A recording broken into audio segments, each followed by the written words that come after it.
Buenas, buenas, bienvenidos a otra edición de la práctica. Hoy vamos a ver 3/4 temitas. Nuestro amigo Mati nos va a dar un poquito de tema maestro y aplicaciones. Yo voy a tratar de graficar ¿cómo se dice? Esas demostraciones teóricas en algo más, se podría decir, empírico, más real con numeritos. Y después Thomas Strasberg nos va a dar un repaso de las estructuras enlazadas. Y con eso va a terminar la clase. Bueno, empecemos. Mati, todo tuyo. Dale, voy presentando. Eh, ¿Ahí se ve bien la pantalla? Sí. Sí, Dale, sí, buenísimo. profe, se ve bien. Bueno, antes que nada, soy Maticano, como dice mi nombre. Y bueno, nada, lo que vamos a estar viendo es teorema de maestro y análisis de eficiencia. ¿Sí? Antes de arrancar con teorema maestro y eso, la idea es hacer un muy breve repaso de eficiencia y, digamos, a qué nos referimos cuando decimos eso, pero muy rápido, pues seguro que ya lo vieron en la teoría. Bueno, arrancamos. Como les decía, ¿por qué queremos saber la eficiencia de un algoritmo, no? La idea es, por un lado, poder comparar algoritmos, o sea, acá está bueno hacer hincapié en que son algoritmos, no programas, o sea, no quiero saber cuánto tarda un programa y cuánto tarda otro, sino que quiero comparar dos algoritmos, o sea, comparar búsqueda lineal con búsqueda binaria o algo de ese estilo. Y por otro lado, también predecir cuál es el comportamiento cuando aumentamos el tamaño del input. O sea, podemos decir, bueno, búsqueda lineal va a tardar más o menos en el orden de tanto si recibe un arreglo, no sé, de un tamaño bestial, ¿no? Y en cambio, búsqueda binaria va a tardar en el orden de tanto si recibe un arreglo muy, muy grande. ¿Está bien? Más que nada, digamos, esto como para ver por qué queremos o por qué nos preguntamos qué es la eficiencia y esas cosas, ¿sí? Bien, ¿de qué manera lo vamos a medir? Bueno, nosotros para medir la eficiencia o hacer esas comparaciones lo que usamos es la complejidad y lo que llamamos orden de crecimiento con la notación esta big O, ¿está bien? Que en definitiva es, como les decía, una herramienta teórica que nos permite de alguna manera describir y decir, bueno, poder comparar o agrupar algoritmos en base a cuánto tiempo tarda o la eficiencia cuando aumenta mucho, mucho el tamaño del input. ¿Está bien?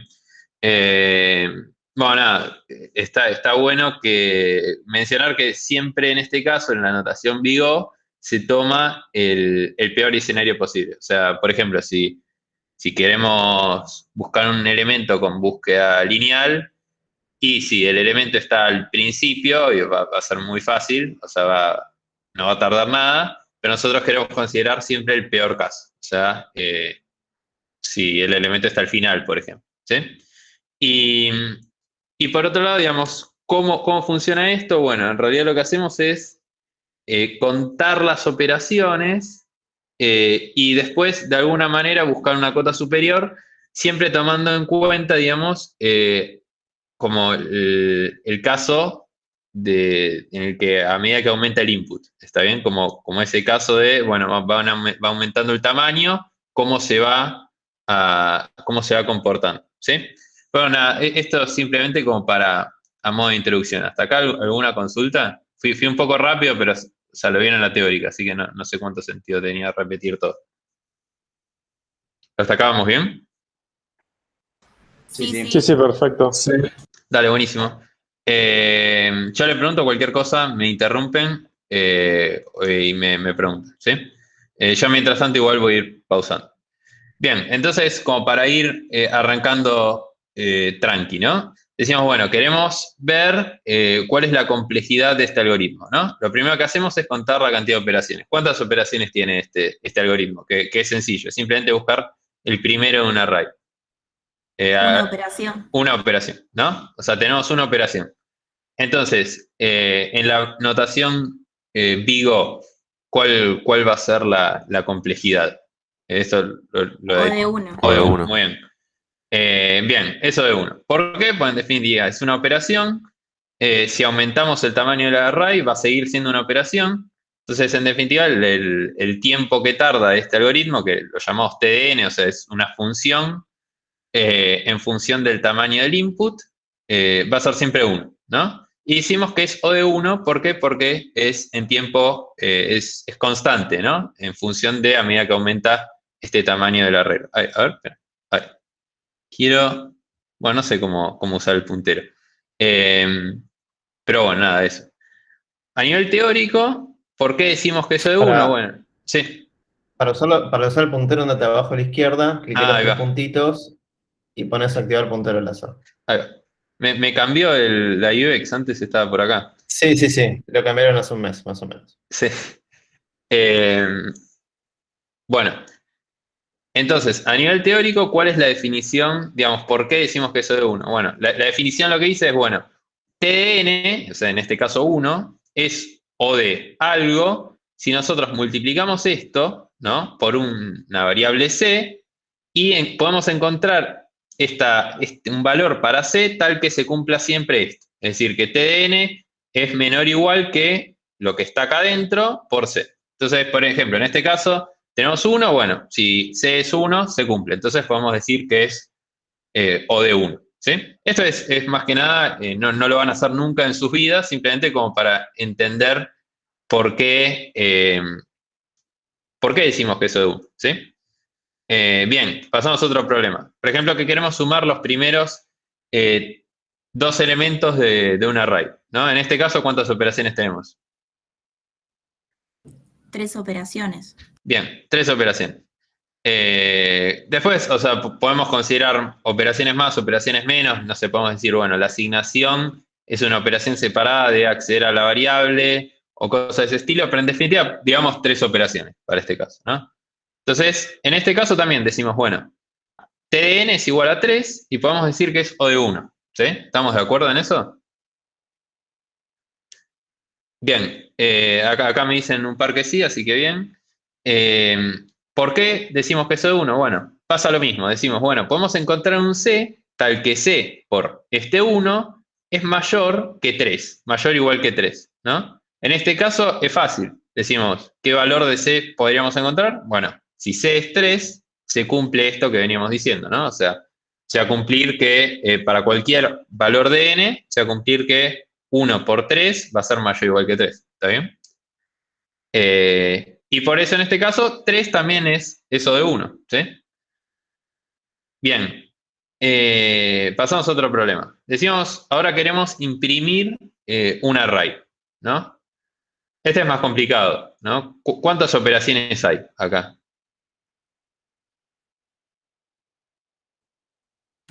O de n. Ok. Sí, es cierto, es ODN y lo podemos ver así como a ojo, que es ODN, pero si nos ponemos bien estrictos y decimos, bueno, contemos cuántas operaciones hay, cuántas operaciones más o menos hay. Y hay 3 ODN, pero hay una que sería donde en SciSte estás asignando I igual a 0, es otra operación. Correcto, muy bien, como dice Melina, vamos a tener una operación, que es esta, que la vamos a hacer al principio, y después vamos a tener algunas operaciones que vamos a hacer en cada paso. Por un lado, en todos los pasos vamos a tener que, bueno, printear esto, acceder y hacer el print. Por otro lado, vamos a tener que verificar si llegamos al final. Y por otro lado, vamos a tener que incrementar i, ¿no? En cada uno de estos pasos. Entonces ahí tenemos otras 3 operaciones, ¿sí? Entonces, en total, vamos a decir, bueno, vamos a tener estas operaciones que van a aparecer en cada iteración. Y vamos a tener entonces 3n operaciones por estas 3 y esta operación que hacemos al principio por esto. Entonces podemos decir que, bueno, que TDN es 3 por n más 1. ¿Sí? Y esto, como habían dicho, no me acuerdo quién había mencionado, es ODN. ¿Sí? Esto también es ODN. Y otra vez decimos, bueno, vamos a al origen teórico, ¿no? De esto, de por qué decimos que esto es ODN. Bueno, podemos ver entonces que tomando la misma definición decimos, bueno, en este caso, si es ODN, se tiene que cumplir que TDN, o sea, 3n más 1, que es 3 por n más 1, tiene que ser menor o igual que n por algún c. En este caso, si nosotros le decimos, bueno, si c vale 4, ¿no? Se va a cumplir esto, ¿sí? ¿Por qué? Porque si n es igual a 1, 3 más 1, 4, va a ser menor o igual que 4, y si n es igual a 2, también se va a cumplir. Y a partir de ese momento se cumple para todos. ¿Está bien? Entonces, podemos decir entonces que también es ODN, ¿sí?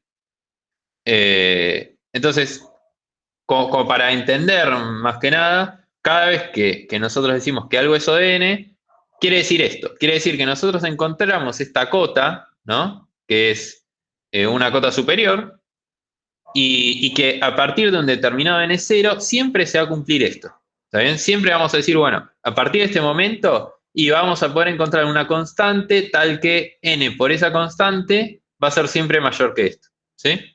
Y por eso es que hablamos de cota superior, ¿no? ¿Viste? Vieron que decíamos que es una cota superior.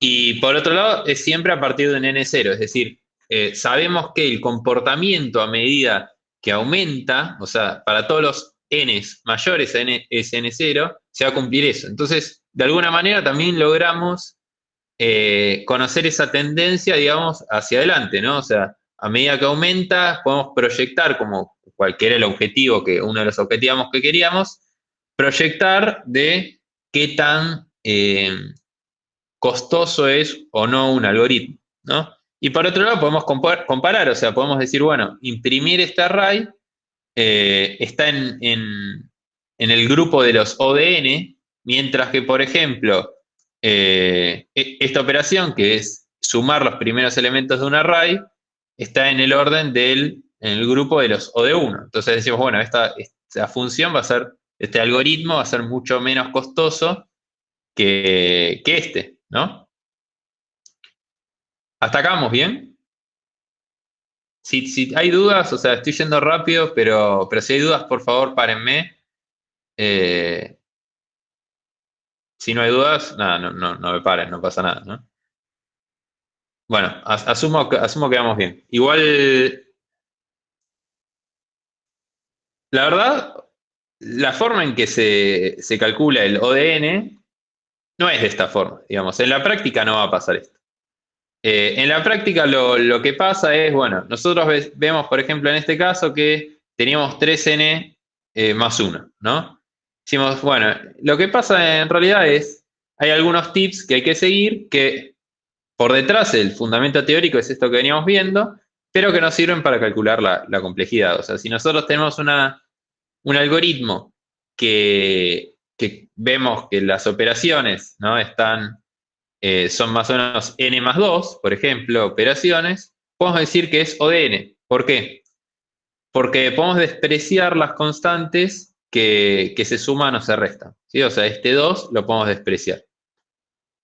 Si, por ejemplo, tenemos un algoritmo que tarda 2n, también podemos decir que es ODN, porque también podemos despreciar las constantes que multiplican o dividen. ¿Está bien? O sea, es lo mismo tener un algoritmo que tarda 2n o tener un algoritmo que tarda 3n o 4n. ¿Está bien? No es lo mismo tener un algoritmo que tarda n cuadrado, ¿no? Pero si un algoritmo, digamos, esta constante la podemos despreciar.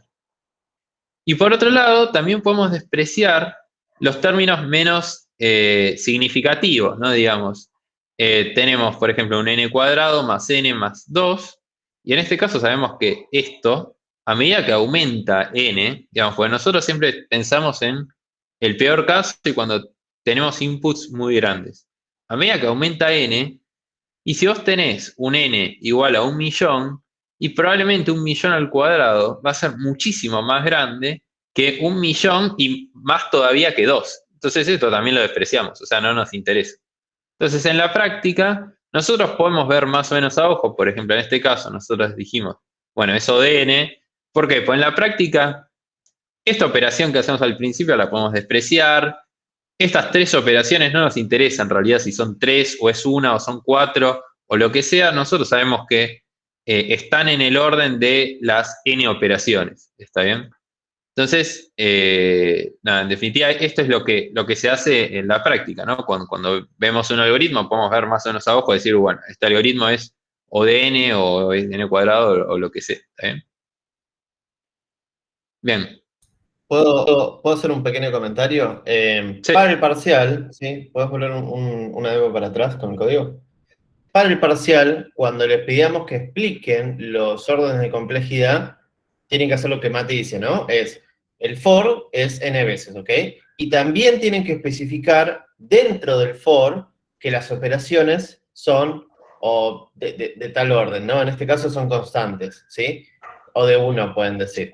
Si no dicen que son O de 1, yo sé que el for es, al menos n veces se llama, pero no sé que si adentro, si hay algo mayor que algo constante o menor, ¿sí? Y eso en el parcial lo tienen que decir. Si hacen operaciones O de 1, tienen que decir porque hago operaciones O de 1, todas estas son O de 1, o si hay alguna operación que sea mayor, o de n, log de n, lo que sea, también tienen que decir, y ahí justifican el orden correcto, ¿sí? No digan O de n porque hay un for, porque eso está mal. Tienen que decir, hay un for y las operaciones de adentro son constantes, porque todas estas son O de 1, lo que sea, entonces es O de n, ¿sí? Es importante para el parcial. Listo. Sí, Claro, nada. más que nada predomina O de n, pero siempre hay que aclarar que aunque haya O de 1, digamos. Sí, no, en definitiva, lo que menciona Jorge es, por ejemplo, en este caso, nosotros dentro del for tenemos una operación que es printf. En realidad nosotros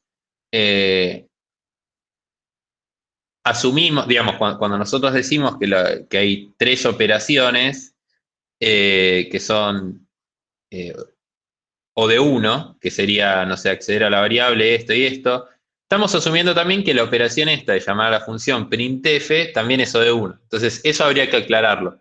¿Por qué? Porque si nosotros, la operación esta printf en realidad no es o de 1, es o de n, por ejemplo, y ya el algoritmo va a dejar de ser o de n, sino que va a pasar a ser o de n cuadrado. Entonces, cuando tenemos una operación, una llamada, una función, es importante que aclaremos y que sepamos nosotros cuando estamos programando cuál es la complejidad de esa función. ¿Está bien? Pues no es lo mismo que sea O de 1, que sea O de n o que sea O de n cuadrado. ¿Está bien?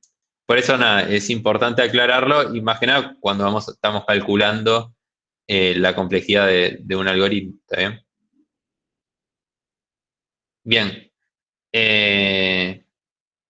¿Hasta acá alguna duda? ¿Vamos bien?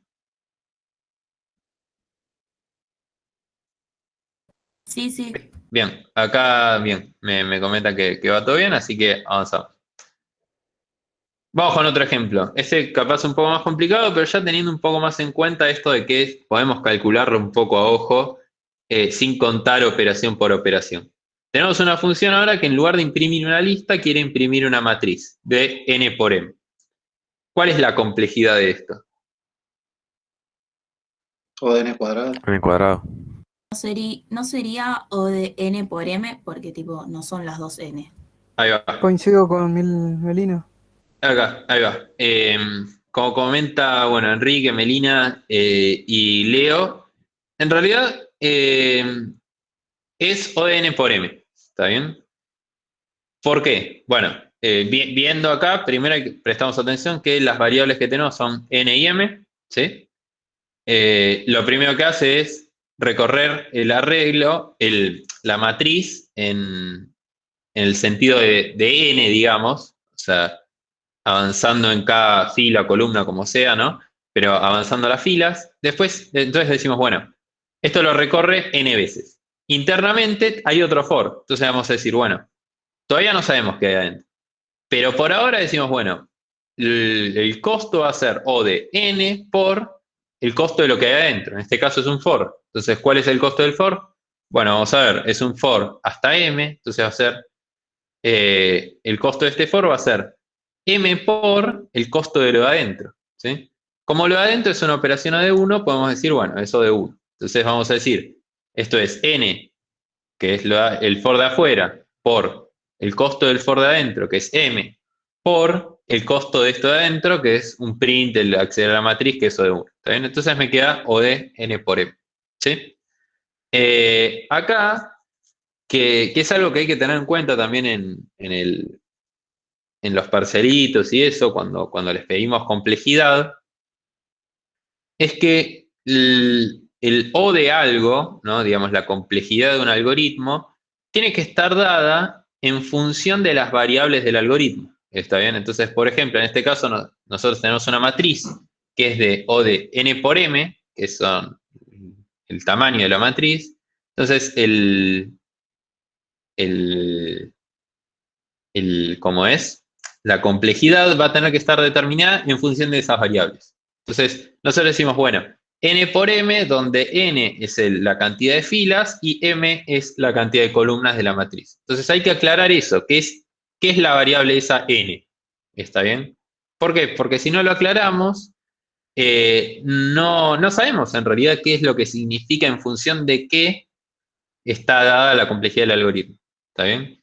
Y es importante que esté dada en función no de la implementación del algoritmo o de variables internas que usamos, sino que en función de variables externas, o sea, variables que podría haber tranquilamente Bárbara y decir, bueno, el algoritmo digamos, ve la firma y le dicen que es n por m y sabe lo que es n por m. Pero, por ejemplo, no debería estar, por poner ejemplo, ¿no? Si tenemos en un TDA una variable capacidad que es interna, no deberíamos decir, bueno, la complejidad de una primitiva está en función de la capacidad, porque la capacidad es algo interno que no se expone hacia afuera. ¿Está bien? Eso también es importante tenerlo en cuenta y es importante marcar en los parcelitos qué son las variables esas que decimos, que usamos en la notación O de algo. ¿Está bien? Bien, ¿hasta acá dudas sobre este ejemplo? Ok, bien, avanzamos. Como para tener una noción, ¿no? Hasta ahora mencionamos varias complejidades, hablamos de O de n por m, por ejemplo, hablaron de O de n cuadrado, O de n, O de 1, pero como para tener un poco de noción y de qué tan bueno es cada cosa, ¿no? O de 1 es lo mejor que podemos tener. O de log n es mejor que O de n, pero peor que O de 1. Pero como ven, lo que importa, vieron, es a medida que crece, ¿no? Y como ven, por ejemplo, cuando nosotros decimos, bueno, O de n cuadrado es peor que O de n, acá vemos que, digamos, que es impresionante la diferencia, ¿no? Y sí, siempre hay cosas peores, ¿no? O sea, acá, por poner un ejemplo, ¿no? Entre n cuadrado y O de 2 a la n, hay un montón de cosas, ¿no? Y todas esas cosas son todas los polinomios que podemos llegar a imaginar, no sé, n al cubo, n a la cuarta, n a la quinta, etcétera, están todos acá, ¿sí? ¿Por qué? Pues en definitiva, siempre algo exponencial va a ser peor que un polinomio, ¿sí? Y factorial lo mismo, ¿está bien? Entonces, acá hay un montón de problemas que tienen esa complejidad. Pero en definitiva, nada, como para visualizar, esto nos sirve para comparar qué es mejor que otra cosa, ¿no? Cuando decimos que, no sé, que un ordenamiento que es n log n es mejor que uno que es n cuadrado, y acá vemos qué tan mejor es. O sea, es bastante mejor, ¿no? Pero bueno, nada, eso, más que nada como para tomar un poco de dimensión. Sí, seguí que yo después voy a seguir mostrando un gráfico de esto. Dale. Acá Santiago pregunta, ¿n por m se considera peor que O de n cuadrado?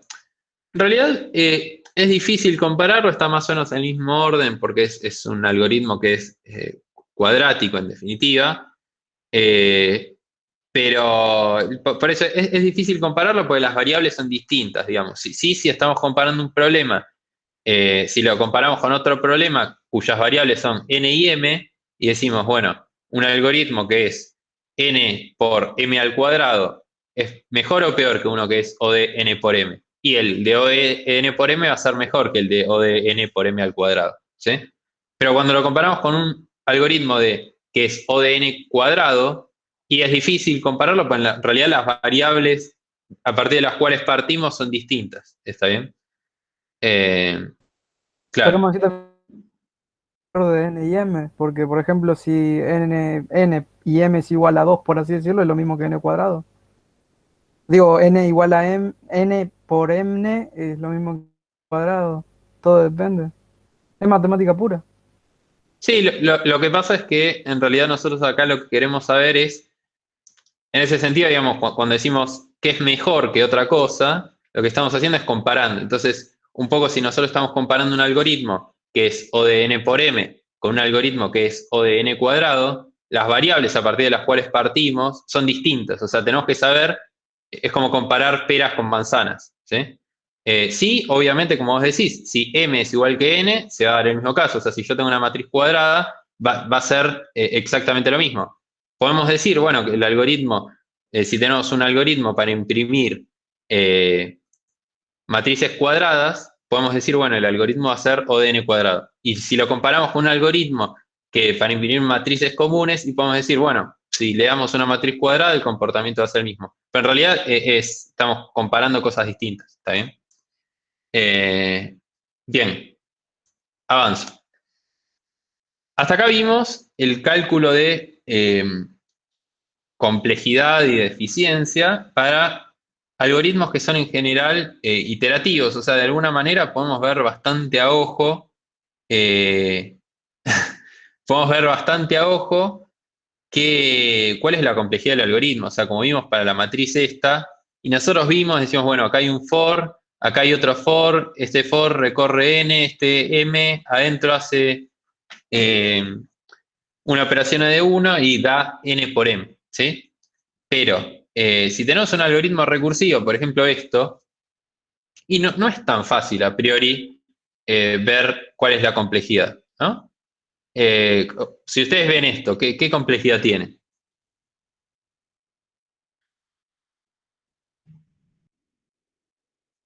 Ok, acá Gastón me dice ODI, correcto. Podemos decir, sí, que es ODI o ODN siendo n igual a i o lo que sea, pero en definitiva es lineal y eso lo podemos ver bastante a ojo, ¿no? Como vieron ustedes.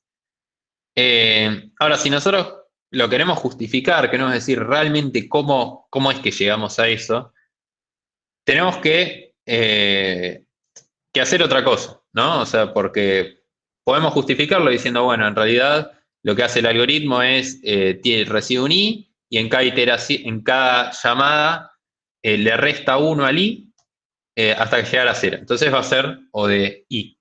Ahora, si nosotros lo queremos justificar un poco más teóricamente, necesitamos usar lo que se llama ecuación de recurrencia, ¿sí? Que lo que es, bueno, una ecuación de recurrencia en realidad en general, digamos, no estoy siendo muy formal matemáticamente, perdón si es lo que esperaban, pero no lo voy a hacer, perdón.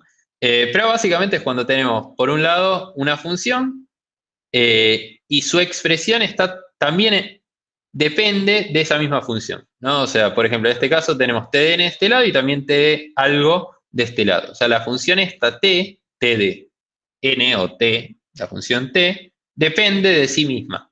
¿Está bien? Entonces, podemos decir que esta es una ecuación de recurrencia. ¿Cómo llegamos a esto? Bueno, podemos decir, bueno, agarramos el algoritmo este y decimos, bueno, la operación esta es O de 1, la operación esta es O de 1. Entonces, el algoritmo en principio va a tardar O de 1 más algo.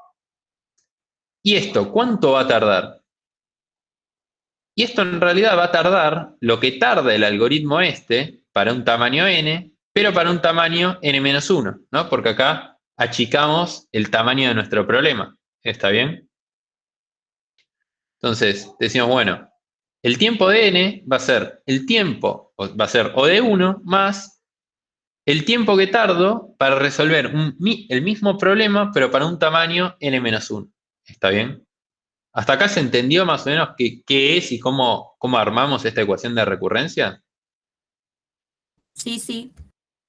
Bien. Sí, si es negativo, cagamos. Pero no, en este caso no. Faltaba la precondición. Bien. Entonces tenemos esta ecuación de recurrencia. Si queremos expandirla de alguna manera, queremos llegar a ese O de n que habíamos dicho, decimos, bueno, ¿cuánto tarda este TN-1? Y este TN-1 hacemos lo mismo. En lugar de tener un i de tamaño n, tenemos un i de tamaño n-1. Entonces esto va a tardar O de 1, y esta operación va a ser T de n-2 en realidad esta vez. Entonces decimos, bueno, el tamaño T de n va a ser O de 1 más O de 1 más T de n-2. Y ahora este T de n-2, ¿cómo lo podemos separar? Y va a ser también O de 1 más T de n-3. ¿Está bien? Y así sucesivamente hasta que en algún momento vamos a llegar a que este 3, o esto que le venimos restando, se iguala a n. ¿Está bien? O sea, vamos a tener T de n-n.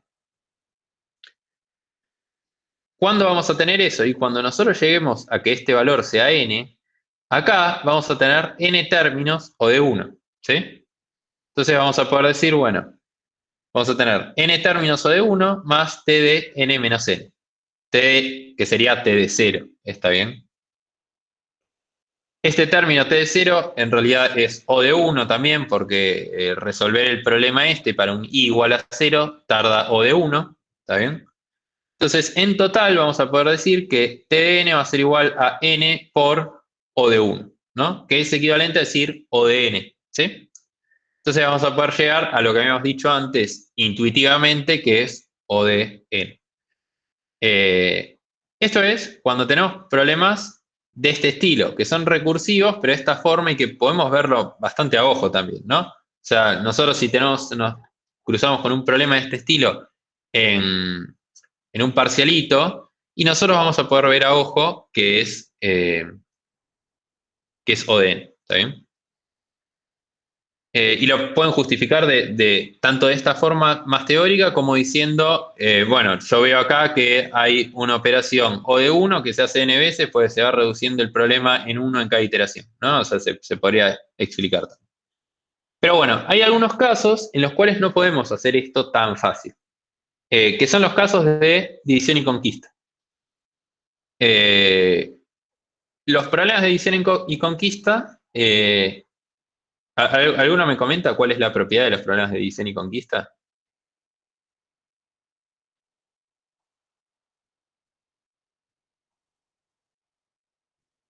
¿Alguno me lo comenta? ¿Cómo funciona? ¿Qué es un problema de división y conquista? Gastón Acá. comenta en el chat que parte del problema en mitades. Ok, no necesariamente en mitades, pero sí es cierto que estamos partiendo del problema y resolviendo problemas más chicos. ¿Está bien? En el caso anterior también partimos el problema, pero en realidad no es que lo partimos realmente, sino que sacamos un pedacito del problema y nos quedamos con todo ese n-1 del problema. En este caso realmente lo estamos partiendo, o sea, estamos dividiendo el problema en subproblemas. Entonces, en general, la ecuación de recurrencia, que en este caso tenía esta pinta, va a tener una pinta de este estilo. ¿Está bien? Donde T de n va a ser igual a, que va a ser la cantidad de llamados recursivos que hacemos, por T de n sobre b, donde b es el tamaño, o la cantidad de partes en las cuales dividimos el problema. Y por último es O de n a la c, que este es el costo que hacemos fuera de las llamadas recursivas. ¿Está bien? Entonces, por ejemplo, ¿no?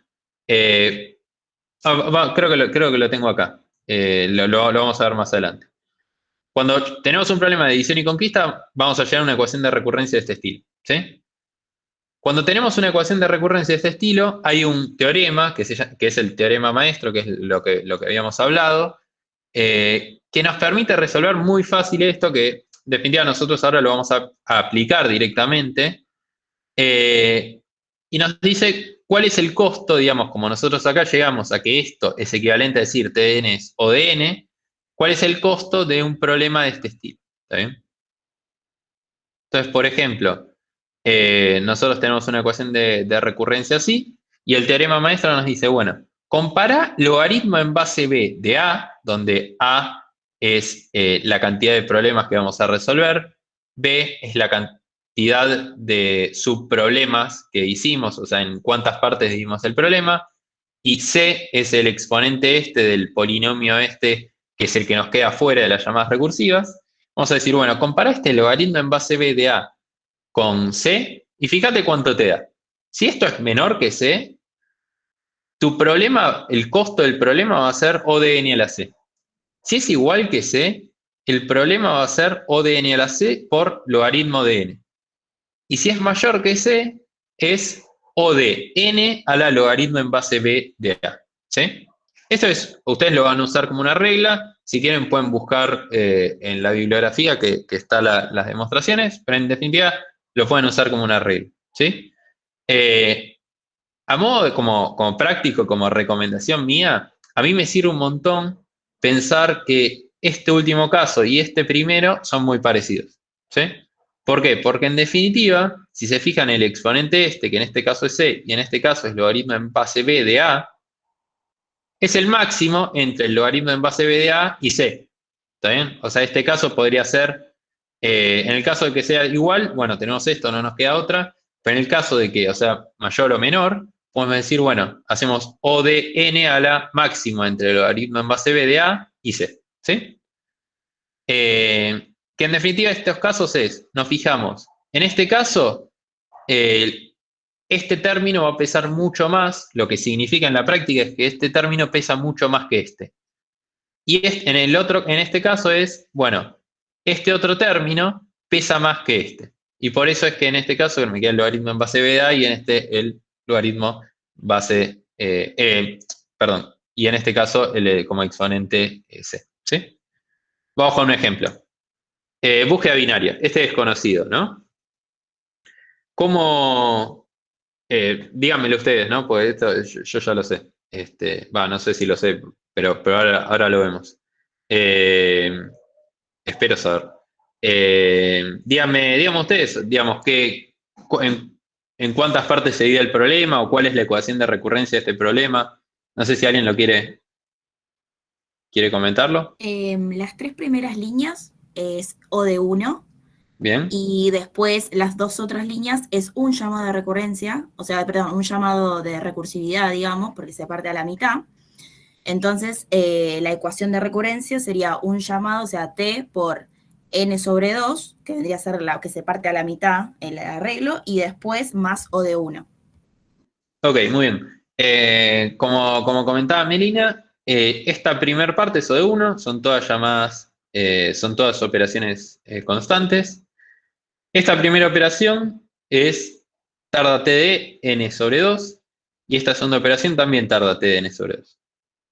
Pero, como ella decía, en realidad no es que vamos a llamar a las dos, sino que simplemente vamos a hacer una de estas dos llamadas recursivas. Pues si se fijan, estas dos condiciones son excluyentes, o sea, no puede pasar que el medio sea menor que x y a la vez mayor que x. ¿Está bien? O sea, o pasa una o pasa otra.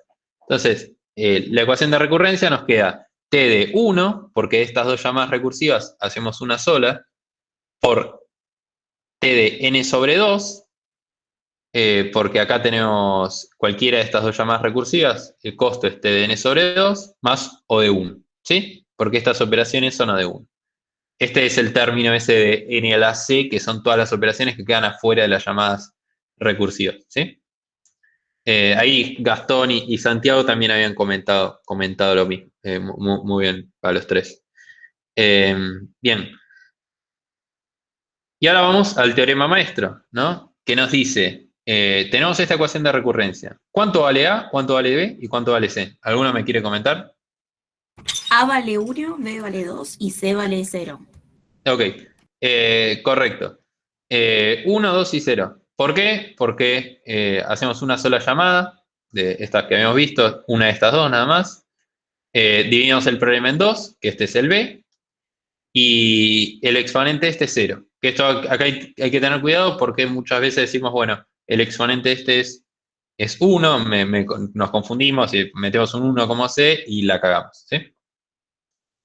Y ahora, ¿qué hacemos? Bueno, nos fijamos la regla esa que habíamos visto. Decimos, bueno, logaritmo en base B, o sea, base 2 de A, o sea, de 1. Logaritmo en base 2 de 1 es 0. Que también es lo mismo que C. Entonces, como estamos en este caso, estamos en el del medio, que es este. Logaritmo en base B de A es igual a C. Y vamos a este caso. Tenemos O de n a la c por logaritmo de n. En este caso, como c es 0, este término me queda 1 y me queda O de log n. Que esto seguramente lo tuvieron que haber visto. Vamos con un problema un poquito más complejo. Este es Stush Sort, que es un algoritmo que no van a usar nunca en sus vidas seguramente, de ordenamiento. ¿Sí? ¿Qué es lo que hace? ¿Alguno quiere agarrar a hacer como hicimos recién, pero para este problema? Acá pregunta Iván, ¿por qué nunca se usa? No, es como un problema medio de juguete porque es malísimo, o sea, no lo van a usar nunca, nadie lo va a usar, o sea, siempre hay problemas, hay algoritmos de ordenamiento que son mejores. Mati, no te quiero apurar, pero tenés como 2 minutitos. Sí, por eso. ¿Alguno quiere comentar más o menos Las primeras 3 líneas serían O de 1 y después cuando utiliza el vector 2/3 serían 3 llamados. Correcto. Tenemos acá operaciones O de 1, que son estas primeras operaciones O de 1, y después tenemos 3 llamadas y nos quedamos en cada llamada con 2/3 del vector. Entonces tenemos algo así como O de 1 más 3 por 2/3 de n, que es lo que acá comentó Santiago y Gastón también. Otra vez muy bien los tres. Pasando al teorema maestro, ¿cuál es el valor de A, cuál es el de B y cuál es el de C? El de A sería 3, el de B sería 3 medios y el de C sería 0. 3 medios puse porque vendría a ser al revés del denominador, digamos. Sí, correcto. 3, porque tenemos 3 llamadas. El tamaño del problema sí es 2/3, pero como comentaba Melina, en realidad nosotros nos queremos quedar con el denominador, entonces lo damos vuelta 3 medios. Y acá tenemos O de n a la c, que en este caso c de 0, por eso tenemos 1. ¿Sí? Hacemos lo mismo. Decimos, bueno, vamos al teorema maestro y nos dice, bueno, vamos a verificar cuál es comparar logaritmo en base b de a con c. En este caso tenemos logaritmo en base 3 medios de 3, que es más o menos 2,7, y es mayor que c, porque c es 0. ¿Sí? Entonces, en este caso estamos en el caso este de nuestro máximo es logaritmo en base b de a. Entonces decimos, bueno, n a la al máximo entre logaritmo en base b de a y c, que es lo que les comentaba antes. Y nada, este logaritmo en base b de a es 2,7. ¿Sí? Bien, creo que eso es todo. Si hay alguna duda, cualquier cosa me comentan por Slack y lo resolvemos. Igual nada, espero que no hayan quedado dudas y te dejo a vos, Jorge. Perfecto. Bueno, obviamente, como siempre, cualquier duda la podemos responder por el Slack o después de la clase no tenemos ningún problema en quedarnos un ratito y responder las dudas, como siempre. Aprovechenlo que en general aprovechamos el tiempo. Imagínense que estamos volviendo a nuestras casas de la facu, no nos jode para nada estar 10 minutitos respondiendo dudas, ¿no? Es como, ya que nos estamos cerrando el viaje de vuelta, les podemos dar 10 minutos, no se sientan que nos están matando. Bueno, yo voy a dar una especie de mostración gráfica. ¿Y qué mostración gráfica para empezar? Que plotear simplemente los tiempos de ejecución teóricos, ¿no? Viene el eje X, le pongo la función matemática, me da el eje Y, lo ploteo, ¿no? Y entonces digo, bueno, el X20, el X40, el X60, el X80, y vemos cómo distintas funciones, cada una con su label marcando el colorcito acá, nos indica el ploteo, ¿no? Y como podemos ver que x al cuadrado, apenas ya vamos por más o menos 80 elementos, ¿no? Se va completamente fuera de los gráficos, incluso hace parecer constante a x log de x o x log x, ¿no? Y ese es el tipo de tiempos o mediciones que nos interesa saber, porque hay una diferencia muy grande, ¿no? En los tiempos de ejecución de algo de x cuadrado, de algo x, de algo log de x y de algo x log x. De hecho, pasa lo mismo si yo ahora, por ejemplo, comento lo de x al cuadrado y ploteamos de vuelta, el que se aleja de vuelta, no te digo tanto como el x cuadrado, pero el que se aleja es el de x log x, ¿no? Porque acuérdense que el log de x con x en base 2, lo que sea, con x mayor a 2, es algo mayor a 1, ¿no? Puede ser chiquitito, pero va a ser mayor a 1. Entonces, x por algo mayor a 1 sigue siendo mayor a x, ¿no? Y a medida que aumentamos el logaritmo de ese valor, si bien es chiquitito el aumento, es considerable porque lo estamos multiplicando por x, ¿no? Y de hecho, si miramos de vuelta este gráfico, el log de x parece como si estuviese muerto en cero, cosa que no es así, ¿no? Sabemos que log de x va subiendo, pero está la magnitud de diferencia entre estos tipos de gráficos que podemos apreciar y por eso nos interesan, tratar de entender cuándo es cada una de las cosas. Una cosa muy interesante es que si yo todas x, x log x y x como 1 log de x, ¿no? Son, x al cuadrado es cota o de todas esas, ¿sí? Yo podría decir que prácticamente todos los algoritmos que vamos a ver en la cátedra son o de exponencial, ¿no? Y estaría en lo correcto. Pero eso no nos permitiría definir y poder seleccionar qué algoritmo es mejor en cada caso, ¿no? Porque es como, corre mucho. Eso no me da información. Ahora, si yo te digo, este corre en log de x y este corre en x log x, yo no instantáneamente elige cuál de los dos. O este corre en log de x y este corre en x, uno ya sabe cuál usar porque tenemos más detalle, ¿no? Entonces, siempre vamos a advocar por tratar de conseguir el mayor detalle posible, el O más detallista para cada algoritmo, para poder después hacer decisiones, ¿no?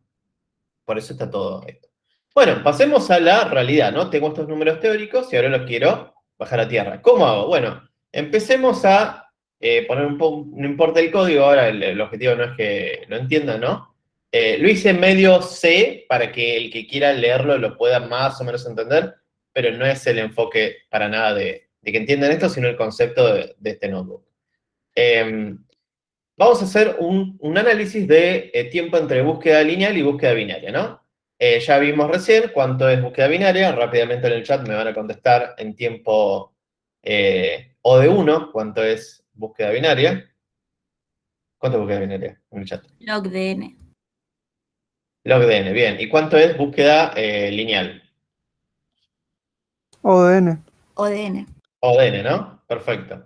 Vamos a plotear un poquitito. Notarán que este código tardó un poquitito, y eso es porque yo estoy corriendo varias veces, ¿sí? En este caso 200 veces por cada x, estoy corriendo 200 veces la búsqueda lineal y 200 veces la búsqueda binaria.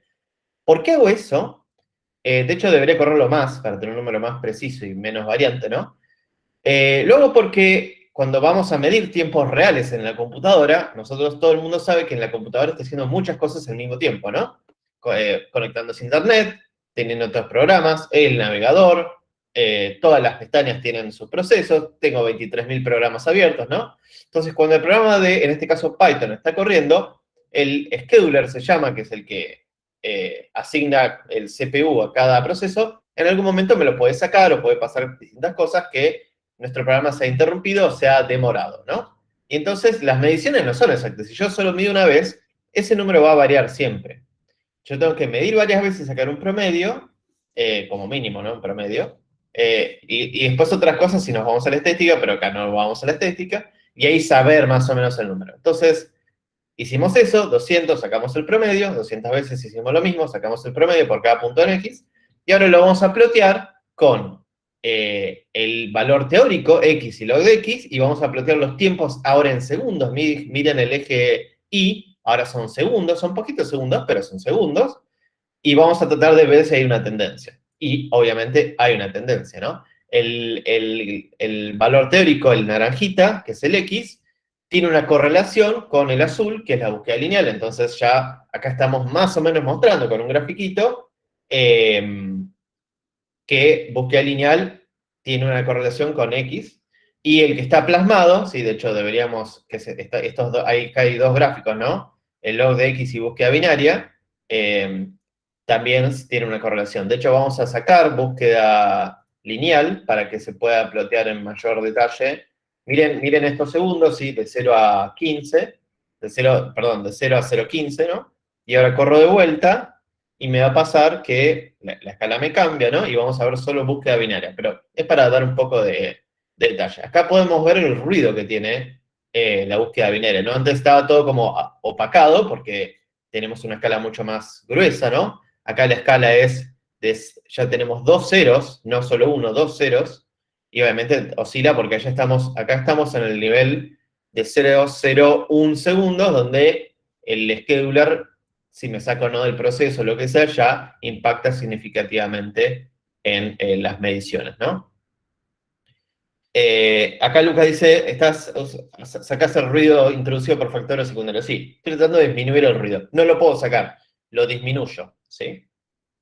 Entonces, bueno, acá estamos viendo, más o menos, de hecho, si corro esto, si yo, por ejemplo, la binaria la corro un par de veces más, 300 veces por cada punto, vamos a ver que el gráfico me cambia un poquitito. Ojalá cada vez que aumente el número, bueno, en este caso no, cada vez que me aumente el número se asemeje más a la curva. Hay veces que sí, hay veces que no, ¿viste? Es una cuestión de ir probando hasta que ver cuándo más o menos se asemeja a la curva y mirar. Pero bueno, ahí más o menos se asemeja un poco, pero bueno, hay una tendencia. Estamos en un orden de segundos muy, muy chico, ¿sí? Donde es difícil. De hecho, debería tener un arreglo más grande para medir esto mejor. Bien, entonces acá mostramos búsqueda binaria y búsqueda lineal de forma empírica, ¿no? Midiendo los tiempos en segundos. Ok, vamos a medir el tiempo en segundos. Ahora, dejo esto acá para que se les memorice. El análisis en tiempo de selección, merge search y quicksort. Para ustedes, ¿quién va a ganar? Quicksort. También puede decir quién va a perder. Pueden hacer eso, ¿no? Fernando dice quicksort va a ganar. Quicksort de cabeza. Felipe dice quicksort. Fede dice quicksort. Pero no va. Lucas no va dice selección, perdón, seguro. Me gusta Lucas. Lucas fue por el seguro y siempre tenemos que ir por lo seguro. Selección, pero de seguro. ¿Por qué selección, pero de seguro? Porque ya desde el punto de vista teórico pierde. Para mí, ¿no? Exactamente, ¿no? Selecciones n cuadrado y merge search y quicksort es n log n, ¿sí? Y Profe, todavía pero no nadie va a me dijo lo que depender- todo... Profe, no va a Ahí está, depender sí. del arreglo, si está ordenado o no, porque no sé en qué caso estoy parada, porque había casos que estaban en el peor caso y vos tenías en Quicksort, tenías el tema del pivote, y había un caso, por ejemplo, que te quedaban números mayores y eso no era un mejor caso. Y en el peor de los casos los tres Perfecto. tardan lo mismo. Bien, entonces vamos al enfoque de Melina. Melina dijo depende, ¿no? Hay que mirar los factores, como en el enfoque ingenieril, digo, pero bueno, hay gente de licenciatura, así que no sé si sigue valiendo ese... Es un enfoque ingenieril. El ingeniero siempre dice depende. La primera palabra que aprende es depende. Así que acá también depende. Como dijo Melina, si tenés los arreglos ordenados, es un tema. Asumamos que no tenemos los arreglos ordenados y cada vez que pruebo lo mismo voy a tener un arreglo, lo codié, para tener un arreglo desordenado, ¿no? Pero acá también Melina hizo un comentario. Dijo lo del pivot, selección del pivot. Y sí, pasa que a priori nosotros sabemos el nivel teórico, pero yo no les dije cómo está implementado. Entonces, por ahí mi quicksort elige un pivot de una manera no óptima y el orden termina siendo n cuadrado, ¿no? Como selección. Y por ahí merge search lo implemento de una forma que no tengan que copiar todos los arreglos y tengan que copiar una subparte. Entonces es un poquitito mejor en tiempo de memoria y le gana quicksort. Entonces, la respuesta es hay que ver. Y volviendo a esto, el enfoque de Lucas fue, bueno, ya seleccionó porque es ODN y los otros dos sé que al menos tienen una mejor performance teórica, ¿no? Y vamos a ver, yo en este caso, por ejemplo, implementé quicksort, creo que eligiendo el primero o el último, no sé. Hay quicksort más inteligentes que como que comparan una cierta cantidad de elementos para asegurarse que eligieron al menos un 20 y algo por ciento mayores o menores que los que quieran hacer, así como que ya parten y no les queda n-1 y 1, ¿viste? Y evitan el n cuadrado. Eso lo ven en teoría de algoritmos, me parece. Y merge sort es un merge sort común que copia, ¿sí? Entonces vamos a correr esto, a ver qué onda. Vamos a plotear, ¿sí? Vamos a esperar un ratito porque acá tenemos 3 algoritmos y cada vez estamos creando una lista desordenada y ordenándola, ¿sí? Y creo que una lista que va desde 500 a 3000 yendo de a 500. Va a tardar un minutito como mucho, pero bueno. Acá dice, Felipe dice, decís depende y ganás bailes segundos. Ja. No, sí. Siempre pregunta. Cuando yo les hago una pregunta en el parcial, una pregunta es, depende, ¿no? ¿Quieren ganar ¿cómo es en las preguntas de Martín al final de la teórica? Siempre piensa en el depende, ¿no? Bien.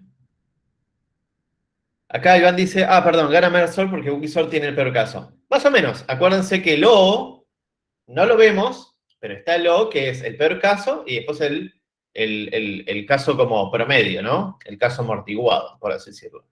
Y en este caso, yo estoy diciendo que creamos una lista desordenada y aleatoriamente cada vez. Entonces nunca vamos a testear siempre con una lista distinta y desordenada. Bien. Acá podemos ver que el primero que pierde, como Lucas intuyó, es selección, ¿no? Que tenemos selección que es el naranja y el valor teórico es x al cuadrado, que fueron a la goma. Y los otros dos, Quicksort y Mersor, quedaron como prácticamente constantes. Así que, por el lado ya sabemos que selección ha perdido. Saquemos a selección del... selección y su valor teórico, ¿no? Y ploteemos de vuelta. Y acá tenemos a los... ya de la segunda ronda de competición, tenemos a Mersort y Quicksort, ¿sí? Y el valor X, valor teórico. En este caso, por ejemplo, vemos que Mersort, estamos en pocos, bueno, más o menos, 0,3, 0,2 segundos es un número ya considerable, pero que en este caso estamos viendo que Mersort es un poquitito más lento que Quicksort. Y puede pasar, porque la implementación de Mersort copia valores en memoria, entonces por ahí copiar valores en memoria es más lento. Quicksort, esta implementación es in place, a pesar de que no es muy inteligente usando el pivot, el caso promedio de corrida, porque creo que cada punto lo corrimos 200, 300 veces, dio mejor, ¿sí? Entonces el O, en este caso, Mersort es más rápido, pero es a nivel empírico, a nivel anteojos de la cátedra, vemos que estos dos, poniendo la condición de que Quicksort elige levemente inteligente el pivot, bajo la vista de la cátedra, estos dos miden lo mismo. Porque en realidad, si lo ponen a pensar, no es que uno se escapa del orden de magnitud, ¿no? Estamos más o menos valores muy, muy cercanos, comparado a selección que ya se iba a 10 veces, 100 veces, 1000 veces más a medida que aumentamos la cantidad de elementos. Para los ojos de la cátedra, esto es lo que nos interesa, ¿no? Ver cuando uno se escapa completamente de una tendencia, ¿no? Bien. Entonces, nada, conclusión, selección pierde por goleada, Quicksort y Mersort empatan bajo los ojos de la cátedra, y en este caso, estas dos implementaciones, Mersort es un poquito más rápida, pero no significativamente. Bien, ahora vamos a hacer una pregunta. Les voy a hacer una pregunta a ustedes, ya que ahora saben todo. Si vamos a hacer un versus, ¿qué conviene? Si voy a hacer búsquedas, esto lo preguntó Martín en la teórica, y quiero que alguien ya me diga la respuesta. La primera que aparezca en el diccionario de ustedes. ¿Qué me conviene hacer si voy a hacer búsqueda sobre un vector desordenado? Por un lado tengo hacer búsquedas lineales o primero ordenar y después hacer búsquedas binarias. ¿Cuál me convendría? Depende de cuánto te cuesta ordenar. Depende de cuánto me cuesta ordenar. Bien. Depende cómo esté ¿Alguien le puede desordenado el decir vector. a Fede? Dame un segundo, Enrique. ¿Alguien me puede decir a Fede, acá tenés un algoritmo que te ordena y este es el tiempo? Porque yo no sé lo que hay adentro de lo que quiero ordenar, ¿no? Si no sabemos nada de los elementos que queremos ordenar, ¿cuánto es el tiempo de ordenamiento? Del mejor algoritmo que se nos puede ocurrir.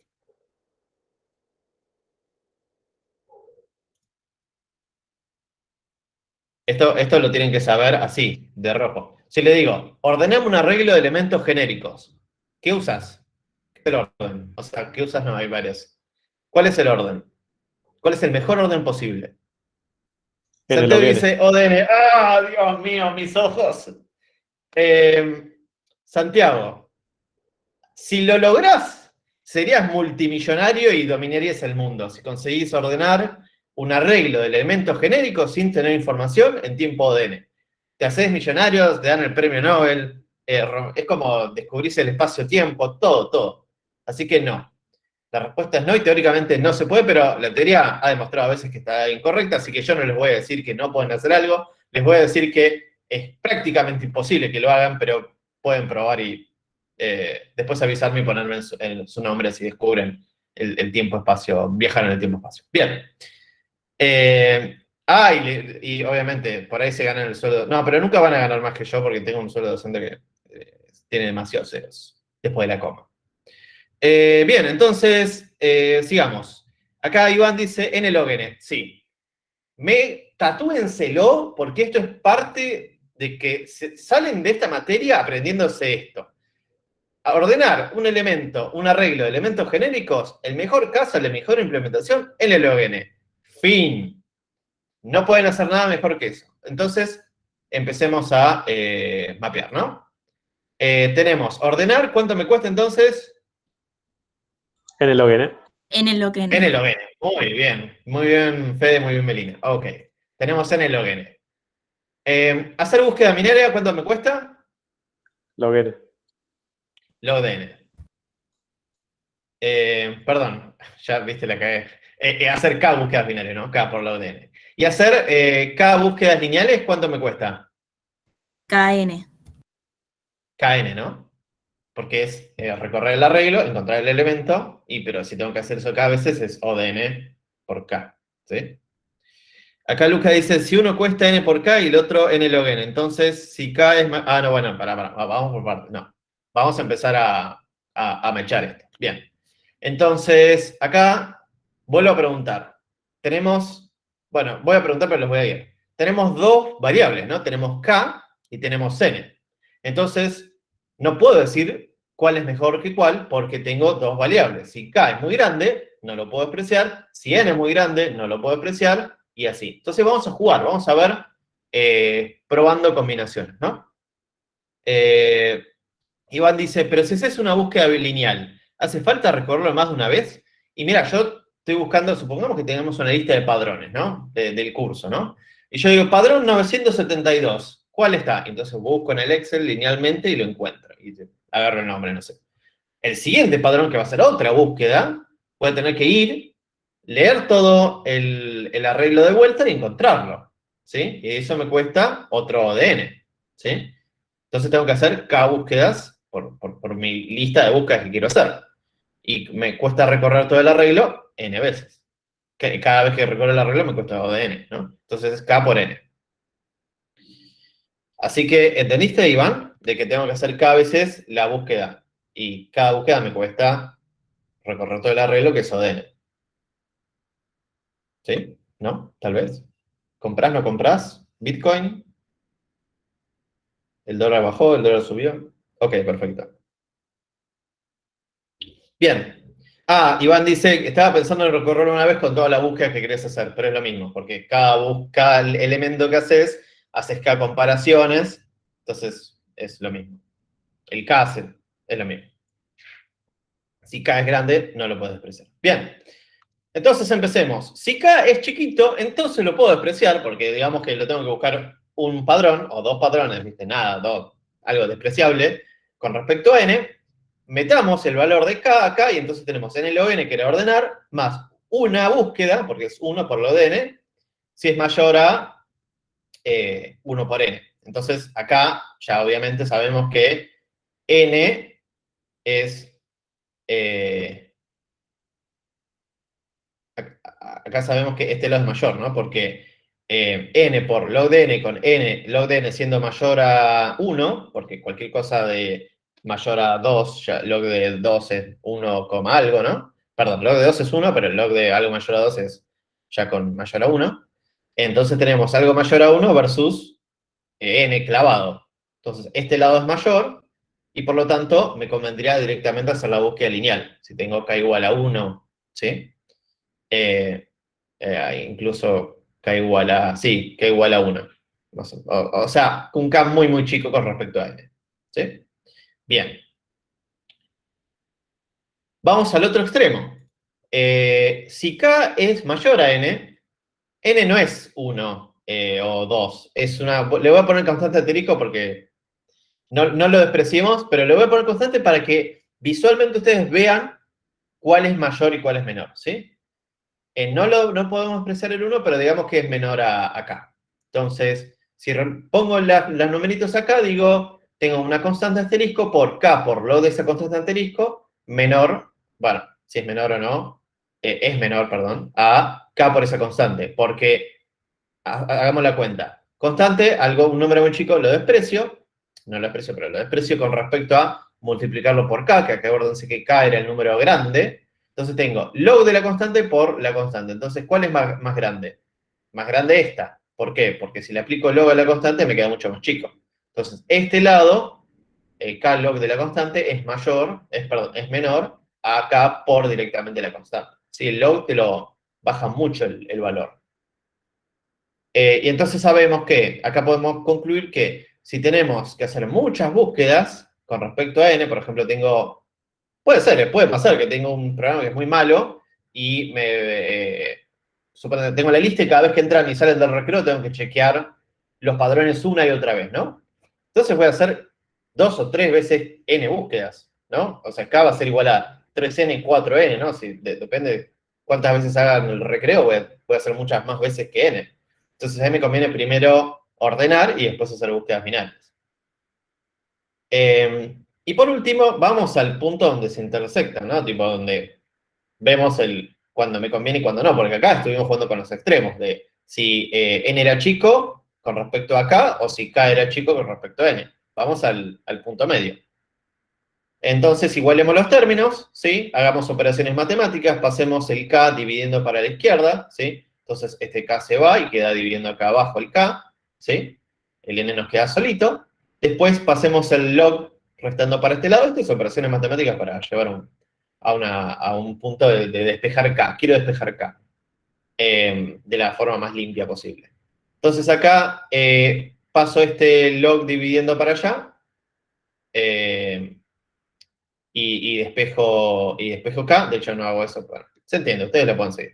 Despejo k y después hago un truquito para despejar n de esta división para que me quede el n acá abajo solamente. Entonces me queda log de n dividido 1 menos log de n sobre n. ¿Por qué hago esto? Para que quede fácil de ustedes ver que a medida que n sea algún número mayor que 2 o 3, ¿no? E incluso ya con 10 se puede apreciar mucho, el log de 10 sobre 10, me queda esto, va tendiendo a 0, ¿sí? A medida que n sigue siendo relativamente grande, ¿no? Entonces algo que tiende a 0, lo sacamos, entonces log de n dividido 1 me queda log de n, entonces sabemos que más o menos, cuando n de ella es un número relativamente un poquito grande, no mucho, más o menos sabemos que donde está el log de n es donde está el k que nos conviene. Menor a eso, simplemente hacer búsquedas lineales, y mayor a eso, ordenar y hacer búsquedas binarias, ¿sí?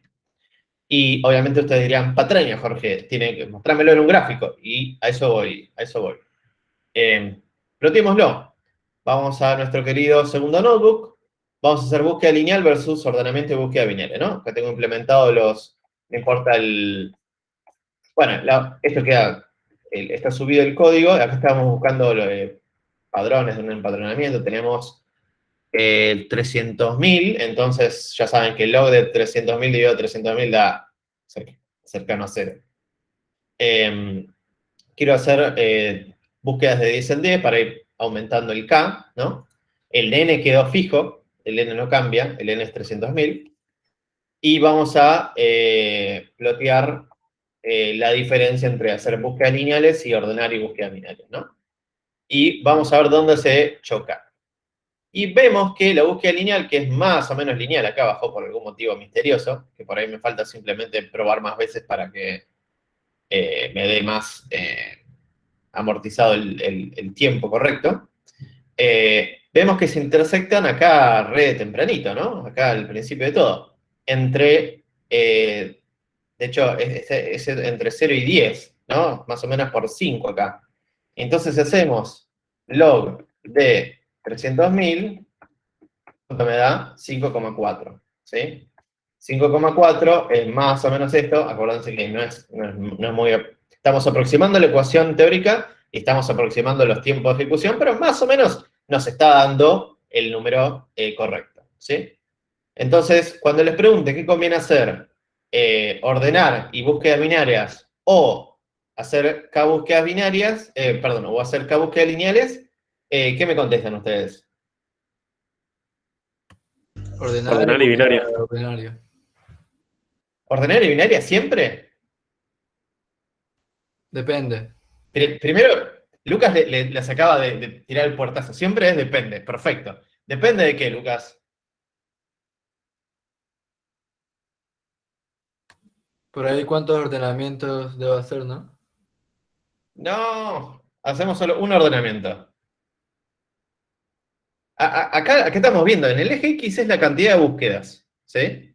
La cantidad de elementos está fijo, ¿no? Y yo le pregunto, ¿acá qué me conviene hacer? ¿Ordenar y buscar binariamente K veces o hacer K búsquedas lineales?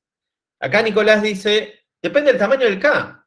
Si yo quiero hacer una búsqueda, acá en el gráfico también me lo muestra, ¿no? Este offset, si lo ven acá, aunque sea chiquito, el programa perdió más o menos como 0,10 segundos en ordenar. Sí, este offset que tiene arriba el azul es lo que tardó en ordenar.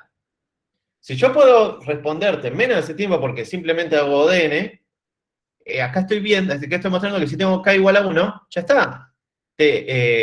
No hace falta ordenar.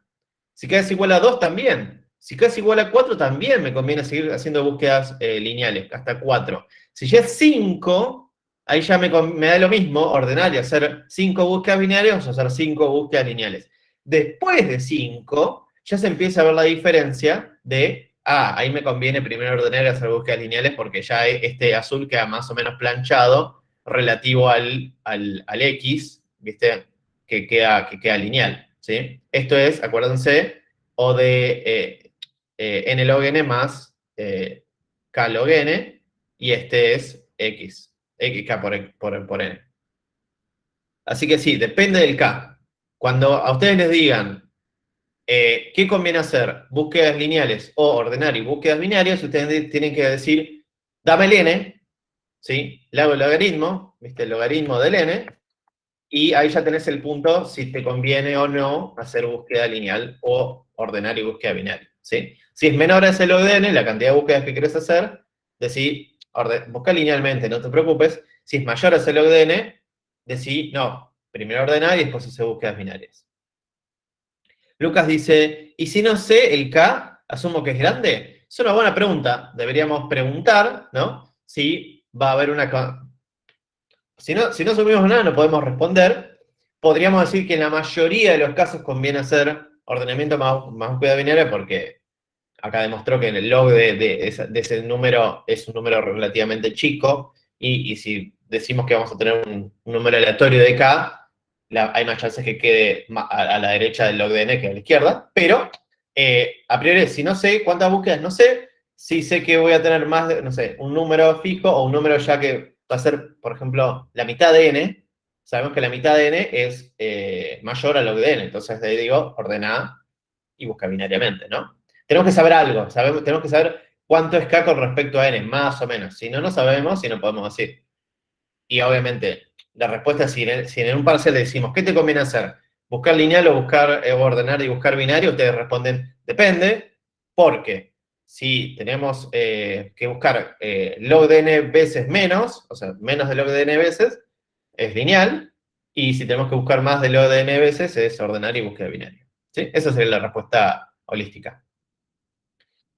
Bien, con esto he terminado en tiempo y forma la mostración gráfica de los tiempos. ¿Alguna pregunta de esto?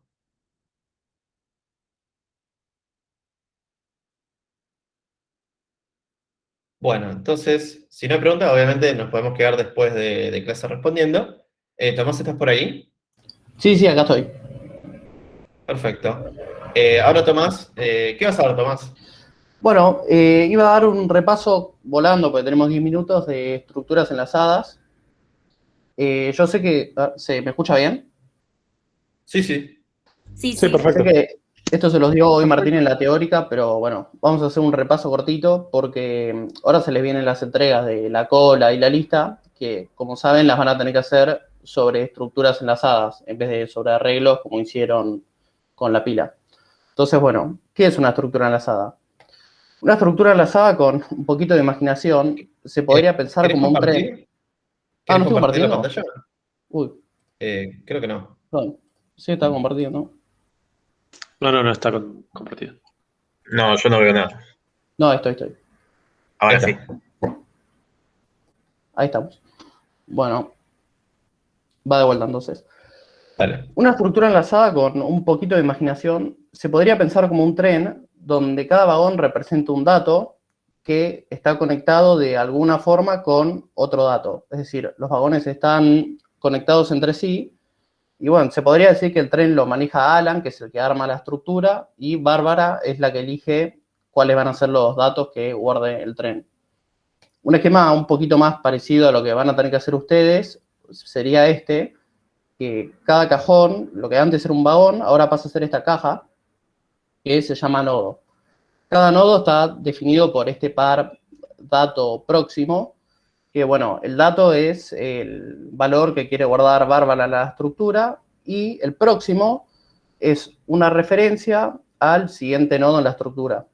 Fíjense que acá, por ejemplo, tenemos marcado este como el primer nodo de la estructura, y no hay ningún otro nodo que apunte a este, ¿no? Es el primero. Y bueno, este va a tener una referencia, en C lo tenemos como un puntero, al siguiente nodo de la estructura, que vendría a ser este, que tiene una referencia al siguiente, que vendría a ser este, que tiene una referencia al siguiente, y este, como es el último en la estructura, no apunta a nada. En C, a nada lo marcamos como null. Entonces, supónganse que ustedes tienen esta estructura de acá, y quieren agregar un elemento al principio de este vagón de nodos, ¿no? ¿Qué es lo que tendrían que hacer?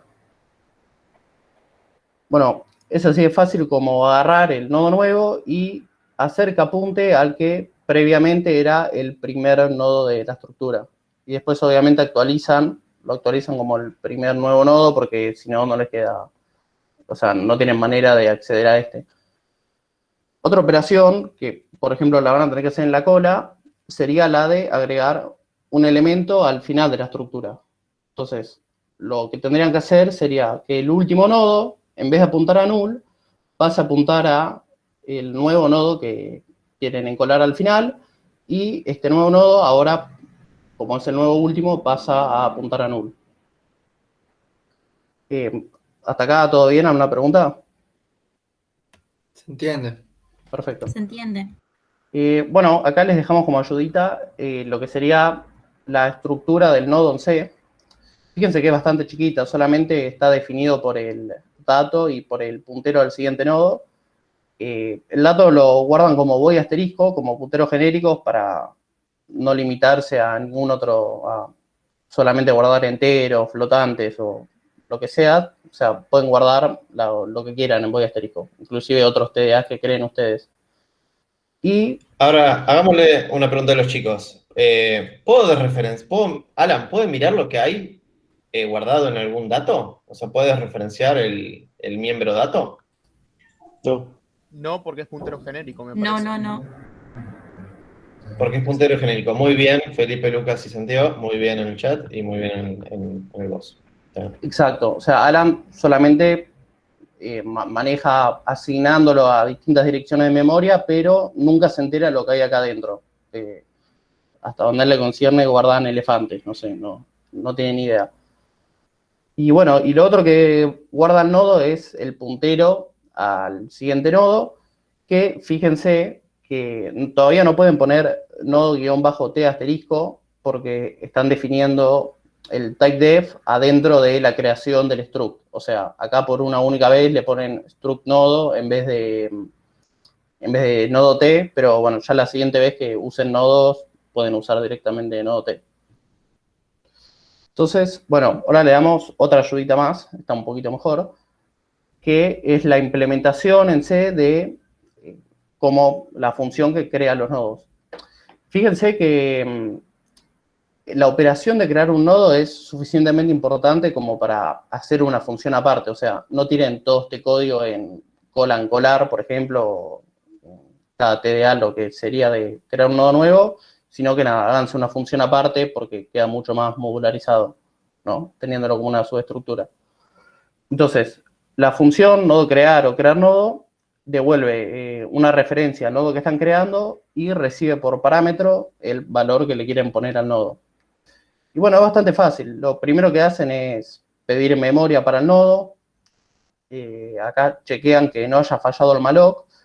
Por si alguno no conoce la sintaxis, decir if not nodo es lo mismo que decir if nodo igual a null. O si, por ejemplo, acá dijera if nodo, sería preguntar if nodo es distinto de null. Es decir, se fija si existe o no el puntero.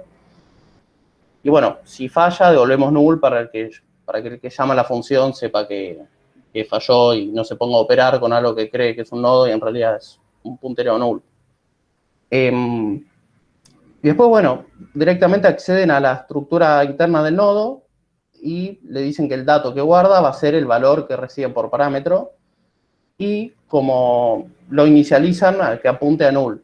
Fíjense que si ustedes no ponen esta línea, va a tener basura dentro, no es que arranca de la nada apuntando a null. Entonces, nada, se aseguran que apunta a null así, y después, si más adelante lo quieren hacer apuntar a otra cosa, directamente, siendo Alan, que tienen acceso a la estructura del nodo, directamente ponen nodo, flechita, prox, igual, otro nodo, o se hace una función aparte que le va a apuntar un nodo a otra cosa. Y después, bueno, devuelven el nodo nada más.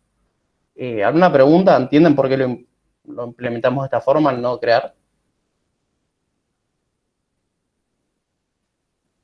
Sí, se entendió, De profe. mi parte se entiende todo, profe. Dale, impecable. Bueno, y ahora hacemos rápido, no sé cuánto tiempo tengo, 2 minutos. Una mini introducción al TDA Cola. La semana que viene igual es la presentación del TDA como entrega, así que vamos a profundizar un poco más en las primitivas y eso. Pero bueno, conceptualmente, la cola la podríamos pensar como una cola de supermercado. Hay una foto un poquito desactualizada porque están medio juntitos. Ahí va un poco mejor. Donde, bueno, lo importante de las colas es que se mantenga el orden relativo en el que entran los elementos con respecto al que salen. Es decir, si esta persona es el primer elemento en la cola, seguro se encoló primero que todas las que están acá. Si esta persona está segunda, seguro se encoló primero que todos los que están acá. Y si esta persona está última, seguro llegó después que todos los que están acá. Y cuando desencole elementos, van a salir en el orden que entraron. Es decir, este tipo avanza primero, después avanza esta persona, y así. Entonces, acá, esto sería como tienen que definir, como les conviene definir la cola en C, que guardarían una referencia al primero de la cola y uno al último. ¿Alguien me quiere decir por qué es útil guardar una referencia al último y no solo al primero? Por si se quiere agregar. Para Exacto. mantener la complejidad también de que sea O de 1. Exacto, eso mismo. O sea, si yo no tuviese una referencia al último y estoy en esta situación, ¿no? Quiero agregar un nodo nuevo, si yo solo conozco el primero, tendría que empezar por acá y decirle a este, che, ¿vos sos el último nodo de la cola? No, mirá, porque apunto a otro. Después van y le preguntan a este, che, ¿vos sos el último? No, porque apunto a este. Le preguntan a este, y este te dice, sí, yo soy el último porque apunto a null. Y acá hacen la operación que vimos antes. Pero mientras hacen todo eso, se tuvieron que recorrer la cola entera y les queda O de n. En cambio, si ya saben que este es el último de antemano, directamente vienen a este y le dicen, bueno, te enchufo este acá, y les queda O de 1, ¿no? Entonces, bueno, esa es la razón por la cual guardamos el último y no necesitan nada más que estas dos cosas. Y bueno, por último, recorremos rápido, esto de vuelta, la semana que viene, bueno, lo vemos más en profundidad, pero vemos rápido qué es lo que pueden hacer con la cola. Como todos los TDAs, viene el cola crear y cola destruir. Esto no le den bola por ahora, hagan como que no existe. Bueno, la primitiva de cola está vacía, lo único que hace es preguntar si hay algún elemento en la cola, devuelve true si no hay ninguno, y si hay por lo menos uno, devuelve false. Fíjense que la recibe como constante, porque hacer esa pregunta no tiene por qué modificar la cola, entonces se aseguran de eso haciendo que sea constante. Después, bueno, encolar es básicamente la operación que vimos recién. Reciben la cola y el valor que quieren encolar. Internamente lo que van a tener que hacer es llamar a esta función de acá, pasándole el valor que reciben acá, y encolar ese nodo. O sea, no es que encolan el valor void asterisco así como lo reciben, sino que lo que van a encolar son los nodos. Y después, bueno, ver primero lo que hace es devolver el valor que guarda el nodo del primer elemento de la cola. O sea, vienen y le dicen a este tipo, che, ¿cómo te llamas? Y devuelven el nombre de esta persona. Pero no lo hacen avanzar en la cola, sigue estando acá primero, no la modifica. Por eso está como constante. Y bueno, y lo último, cola desencolar, que es lo mismo que el otro, solamente que además de preguntarle el nombre, le pega una patada y avanza esta persona a ser la primera y este sale de la cola, ¿no? En ambos casos devuelven el valor que está dentro, por eso devuelve un void asterisco, y acá lo que se tiene que asegurar es de destruir el nodo que están desencolando, porque si no se queda por ahí en la memoria y van a tener leaks de memoria. Así que siempre que desencolen, devuelven el dato y destruyen el nodo también. Así que bueno, ¿alguna pregunta o algo? A esto no le den bola, si les parece medio raro. La semana que viene lo vemos mejor. Sí, sí. La función cola destruir la explicamos en detalle la siguiente clase. Así que, bueno, no me pasé 2 minutos, pero no pasa nada.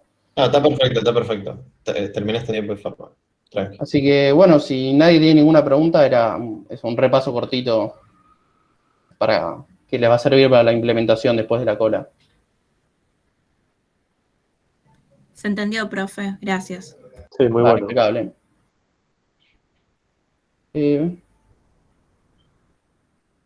Tema de notas después con Martín en el flaco después de grabar la clase. ¿Algún Así otro que, tema bueno, ¿algún cosa? otro tema de hoy? ¿Preguntas de hoy?